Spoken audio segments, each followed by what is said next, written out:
Good morning. Welcome to Entrepreneurial Live Interviews with Connie Fuksa. I do this interview series because I want to share with you guys these amazing people out there that I have met through other people or that I've met through my career that have, saw something, saw a pain, felt something, had a need themselves, and they just decided that they needed to take action and start doing something about that. So whether they started their own business, started a business with inside of a business, work for someone else, but do a lot of the creation, there's stories here to share their line, share their adventure, their journey, but also to let you guys know that, this is not some big bubble. This is a constant struggle every day. There's good and bad things to it. And I love bringing these stories to you guys because these are real people that figured out how to do it as going through these struggles, and they're sharing their stories with us. So today I get to introduce you guys to a lady that I met a couple weeks ago, and her story is just incredible. And so many people are going to be able to resonate, but I love the uniqueness of this and how she got to where she is.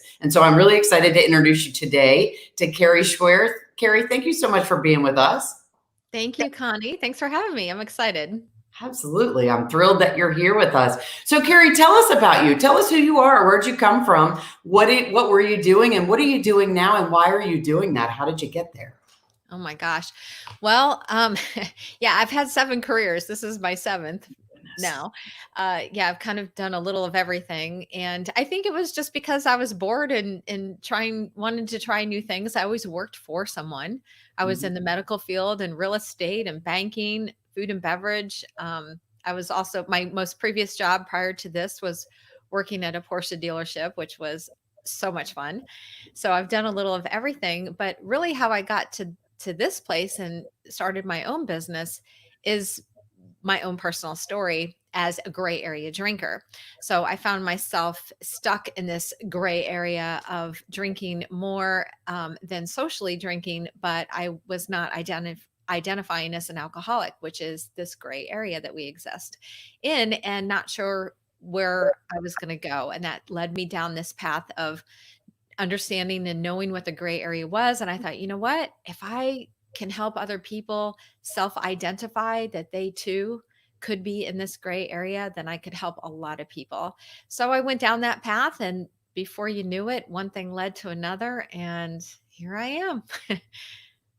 Wow, very interesting. So, this is a perfect example of somebody having an experience and deciding that they can help somebody else, and that, cultivating that into a business where you can actually make a living. But, more importantly, helping some other people with a similar kind of situation that you were in. So let's go back a little bit and talk a little bit about you getting to here, because, probably what got you to where you are now is some of the experiences you've had throughout your life, obviously. So 7 different careers, let's see, real estate, a car dealership, uh, in food and beverage, and all of these different things. Very interesting. So, as an entrepreneur, one of the things that's a little scary when you think about doing this kind of thing. So somewhere in there, you realize that you had this situation that you felt needed some attention. And once you figured out how you were going to work through it, then you decided, wow, this is a business. So let's talk about that for a minute. How do you go from being a career person working for other people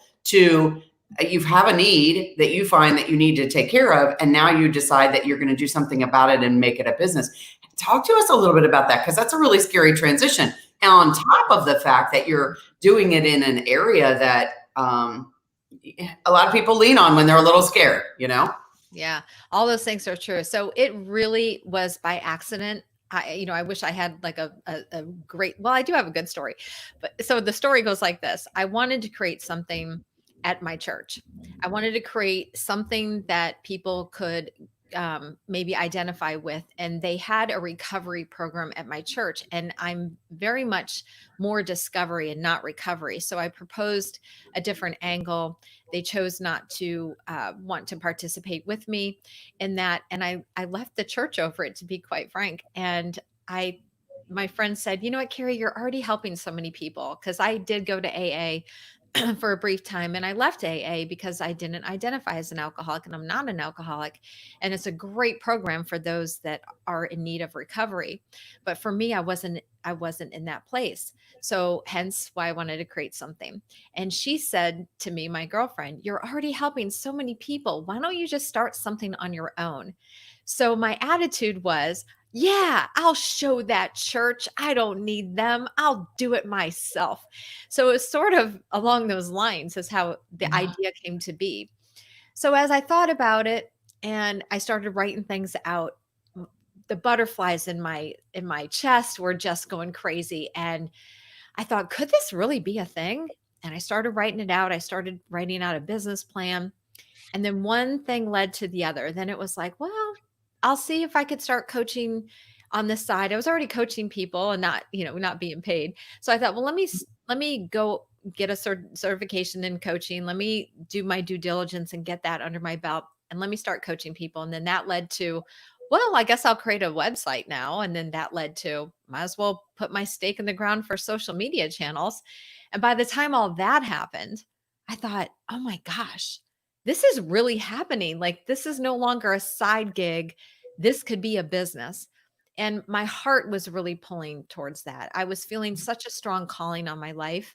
And I think for most entrepreneurs, when they're being tugged in a direction to fulfill not only their passion, but their purpose that they feel like they were called to do, that's, you can't get anything better than that, right? When everything just comes together so perfectly and so beautifully. I say it like it was easy. It was not easy. Making the decision to leave my very well-paying job was Mhm. not an easy choice either. And I still remember my husband leaning across the table at the kitchen table when I told him I wanted to leave my job. And he leans across the table and he says, "You make really good money." I said, "Yeah, I know. We're going to have to be okay with that." And he said, "All right." So having great support from my spouse was also huge. And I think there's something to be said about that. Going all in is another decision. It's like once you make that decision, you have to be committed. You have to give it your all and just be committed to the process. And I feel Mhm. like that's what I did. So how long, so when you made that decision, you started doing this and you said, oh my gosh, this can Mhm, be a business. mhm. So how long have you been, how long ago did you say, just start your, when you wrote your business plan and you started doing it, how long have you been doing this? That is coming up on 2 years. Oh, It's about wow. a month shy of that being 2 years ago. I can't believe it. But I didn't leave my job until last May. So the end of last May is when I left my previous job. Okay. All So I right. went all in. So in that, so talk to us some of the pieces about, I mean, this is a very unique, a very specific type of a business. So how do you talk to somebody? How do you approach somebody? How do you bring clients to you? Because this isn't like you just run out and say, hey, this is what I do. Mhm. And then tell on the heels of that as well, tell us a little bit about what the process of working with you looks like, because I think that that's a little, can be a gray kind of situation as well. Yeah, yeah. Thanks for asking. Sure. So, well, first of all, as far as working with me, it's a 3-month season, and I do provide daily support to my clients, meaning that I'm there for daily check-ins if they want it. Not everybody does. Some people like to skip a couple days. Some people like it every day, several times a day. It really depends. And then it's a weekly call. So that's a 3-month season, and I have some very unique tools that I use in my coaching program, which I'm so excited about. But I'm really focused on discovery. And I'm not a recovery coach or sober coach. And sometimes people might assume that right away. So I'm very careful with my messaging, with how I approach the situation, because I'm not opposed to alcohol. What I'm trying to do is help those that are using alcohol as a coping mechanism for stress in their daily lives. And they truly are in this gray area. They are not alcoholics, but they are drinking more than socially, and they're just not quite sure. So, a lot of outreach that I do is really through social media, referrals. I've done quite a few speaking engagements where people might hear me. And I really try to focus on the healthier options for stress and for coping, because alcohol is just the thing that we're using, right? So it's Mhm. not the core issue. The core issue is usually all these other things that are coming upon the person. It's Mhm. alcohol. It just seems to be the way out, but it really isn't the way out. It's actually causing more problems. So my focus isn't necessarily for somebody to quit drinking, although I am a proponent for living an alcohol-free life. However, it's not something that is, when they work with me, it's like, you have to quit drinking. It's more, let's look at how alcohol is working for you or not working for you in your life. Let's see Mhm. where some of the problems might lie, and we'll go from there. So it's really an examination, it's a discovery, and I'm more the guide with my clients to help them through Yeah. that. Nice, nice. All right, let's go back and talk for a few minutes about the business side of this, because you talked about how you started by creating a business plan, and then you got a coaching certification, and some of these steps that you went through. You've never run a business before. You never even had a business before. So how did you know what some of those steps look like and what you needed to do, or what you thought you wanted to do to get your business going? Because obviously, as we both can agree, nobody does this exactly the same way. So I think it's interesting to talk about some of the pieces that you went through and why you actually went through those pieces. Oh my gosh. Well, it's been a journey, let me tell you. So it started off at first with, this whole idea came to me, honestly, when I was listening to a podcast interview. Well, Okay. podcast in general, my favorite podcast. And the host had a guest on that talked about gray area drinking. And that's when I had my aha moment. So that's how that all came to be. It turns out that podcast host also did some business coaching. And I ended up reaching out to her. It's just crazy how it all worked. And we had a couple calls together. So I feel like she really helped me go from this, infant, infant type like I was just born, and got me up and walking. And then from there, Mhm. then I worked with a communications coach, and she helped me really kind of hone in on what my message was. And that's where Question the Drink was born. So Question the Drink is a movement. It is a lifestyle movement in which I'm asking people to literally question the drink and how that works for them. So then after I worked with her, a lot of it was my own learning on the side, learning everything you can possibly learn. But gosh, everything. I mean, how to even start an Instagram account. I wasn't even on Instagram, right? So I mean, learning everything, a lot of YouTube videos. Then I decided to join a mastermind. So I joined a mastermind last year, a business and mindset mastermind, which was fantastic. And through that process, I gained a lot of knowledge and understanding and different help. And then, of course, throughout the year, it's a continual learning process. I never stop learning. Right now, I think I'm in 5 courses and 2 other groups. So it's constant working with a coach, different coaches. So I have my personal coach, I have a business coach, and I have a partner. So really rallying around people to support me. And sometimes that includes paying for someone's services, obviously with a coach, is to have that support that I need as well to be able to function at a higher level, right? So, because it takes a lot to be an entrepreneur. We have massive highs and massive lows.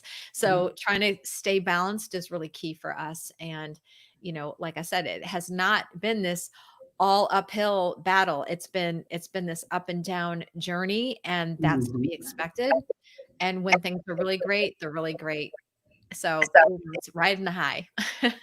I love you had so many really great tips there. One of the things you talked about was the different people in your circle that support you. So, you've talked about your spouse, which is really important. But I don't want people to think, oh, I don't have a spouse, or my spouse isn't the most supportive. Okay, so maybe, a solopreneur, which is someone who's doing this all on their own, you have a team of people that work with you to help you be successful. And maybe you don't pay them, maybe you do pay them, but they can be somebody as simple as your adult child, or your parents, or, those people that give you outside influence that you can go to for those supports when you have the highs and the lows, but also to bounce things off of, to get information from. Then you talk about, your coaching level and how important those different things are. I think people think when they hear the word coach, they're like, oh, well, you're going to, be there and cheering me on. And that's really not it at all. It's really somebody who's giving you direction,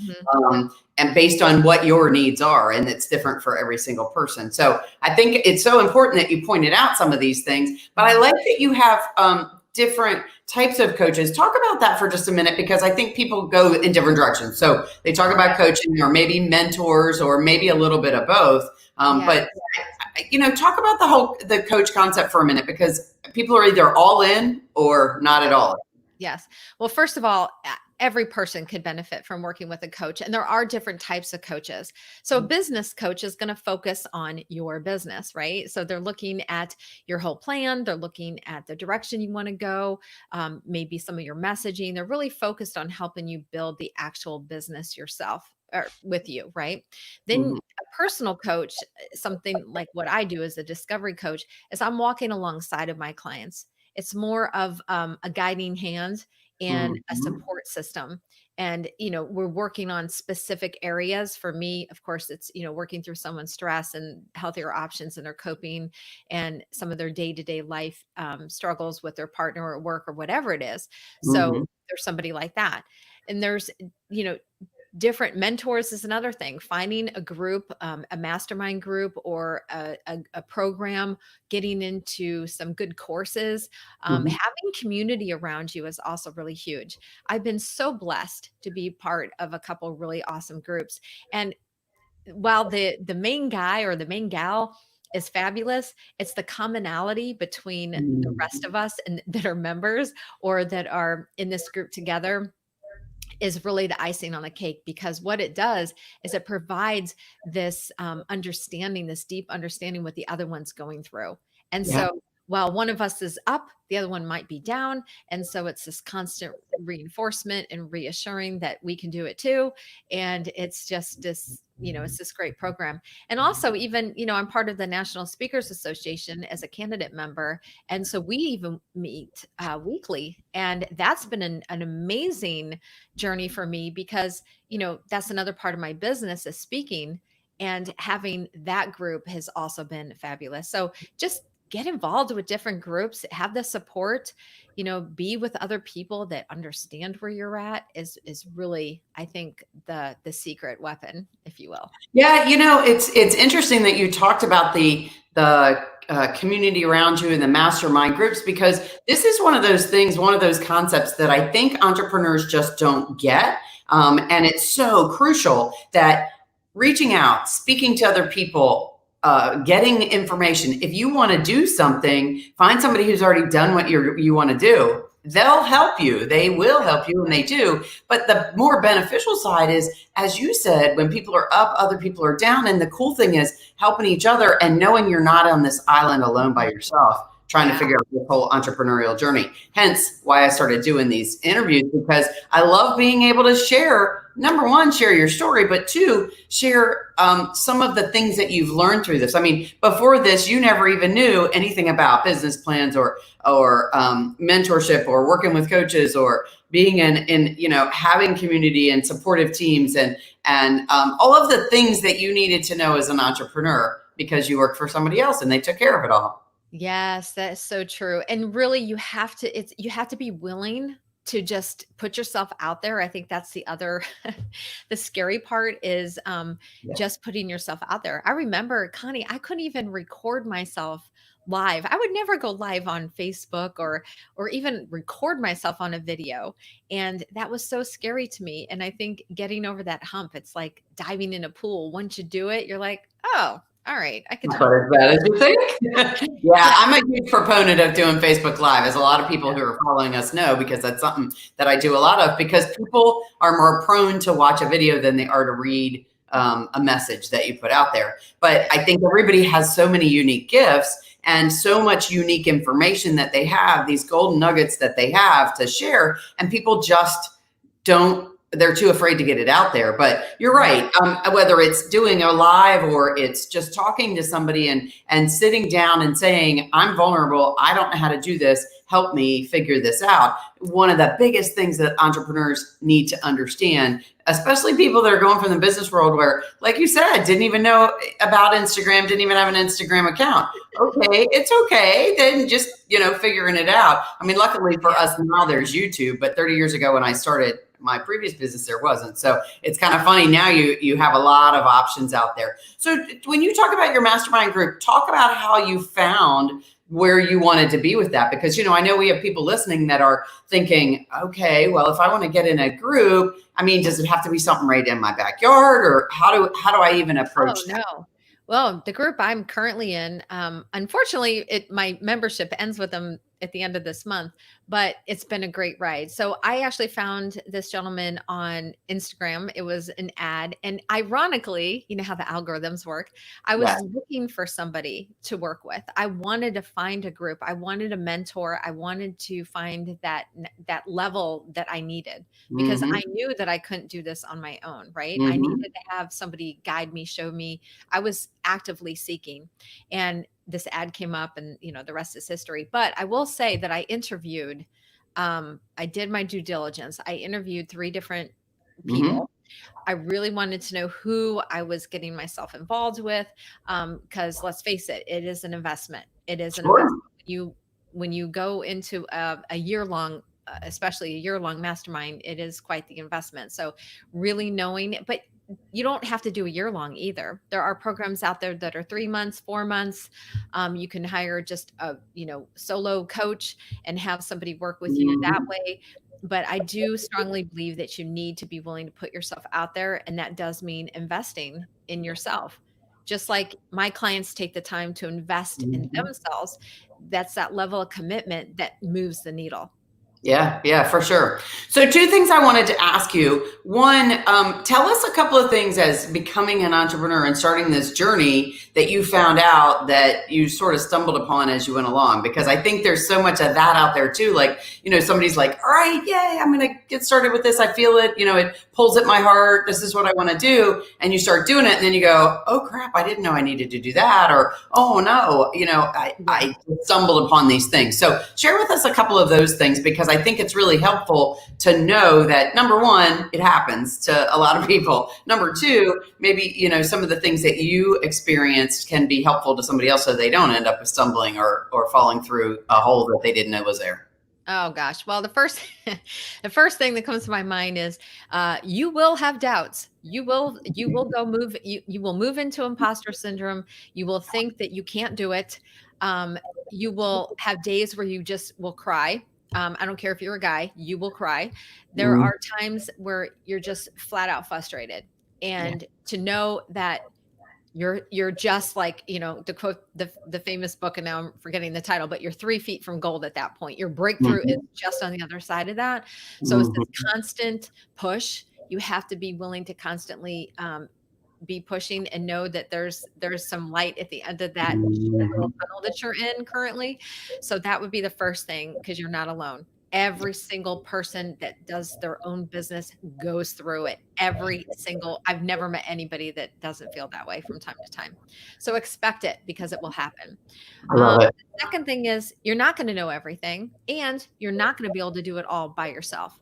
Eventually you're going to have to get with somebody, whether it's like, I just recently hired my very first virtual assistant. Right? You get to a place where you realize, I can't do this anymore by myself, and taking that next step. The other thing is, it might take longer than you expect it to, right? And to be patient with yourself. Know that it's the long game. There's no quick get rich schemes. Anybody tells you that you're going to make $100,000 in the first 3 months of starting your business is giving you some false BS, because while it's possible, it's very difficult.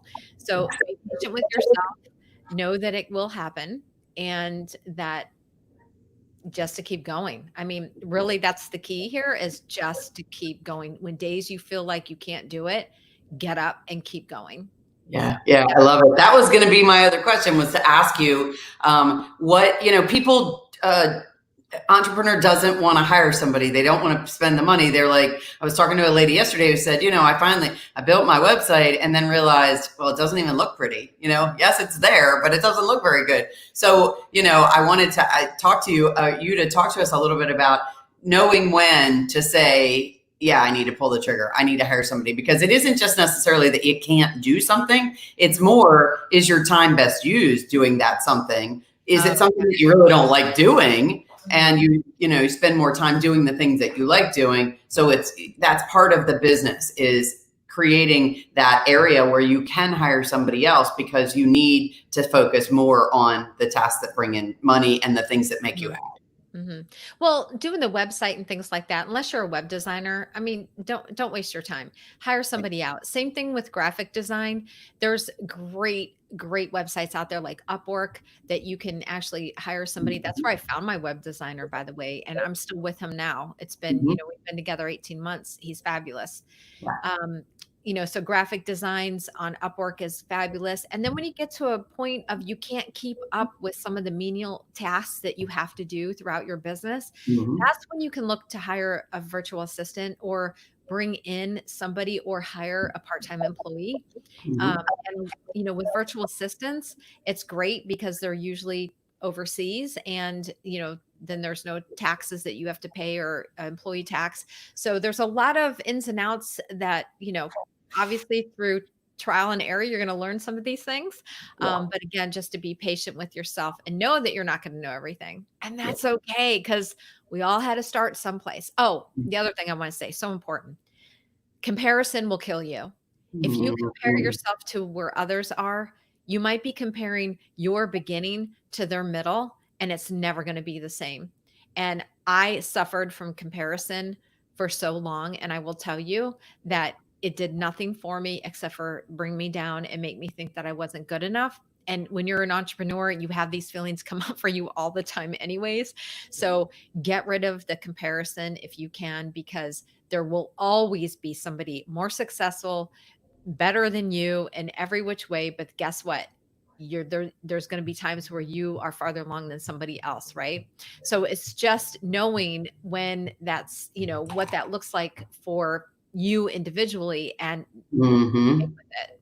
So. Great points. I love this line of thinking in this conversation, because this is so very true and so powerful that you have thought this through to share this with us, because you come from a place that is, you've been doing this for 2 years, and it's a very unique business that you have. Yes, it's coaching, but it's a very unique thing. So your messages are so powerful and so helpful. I really appreciate it. I'm looking down because I keep writing all these notes about things that you're sharing with us, because I truly appreciate it. Very good, very wonderful nuggets that you've been sharing. So if somebody wants to reach out to you after today, how do they find you? The best way is through my website at graytonic.com, GRAY, GrayTonic. Okay.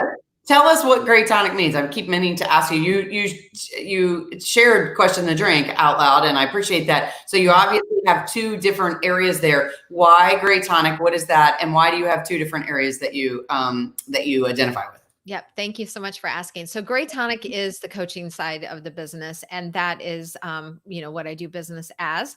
So gray is obviously for the gray areas. And then tonic, I like to think of myself as the tonic to those that are in the gray. And tonic really means, if you look it up in the dictionary, besides a medicinal drink, or people think of a mixer for gin, it means restorative, invigorator, energizer. It means all these really gorgeous words. And that's why the name GrayTonic, I chose it because it's combining those 2 things. So that's where that came from. And Question the Drink, again, is just, it's not just, it is what I'm asking people to do. It is the lifestyle movement that I'm creating. And there's no judgment around alcohol. It's not a quit drinking program at all. It's more like, let's look at alcohol, how it's working in our life. And by the way, let's look at some other areas that we can live, that we can live more of a clean living lifestyle. And what does that entail? So in Question the Drink private Facebook group, we explore multiple topics, not just alcohol. And it's a way for people to just be authentically themselves with no judgment. Nice.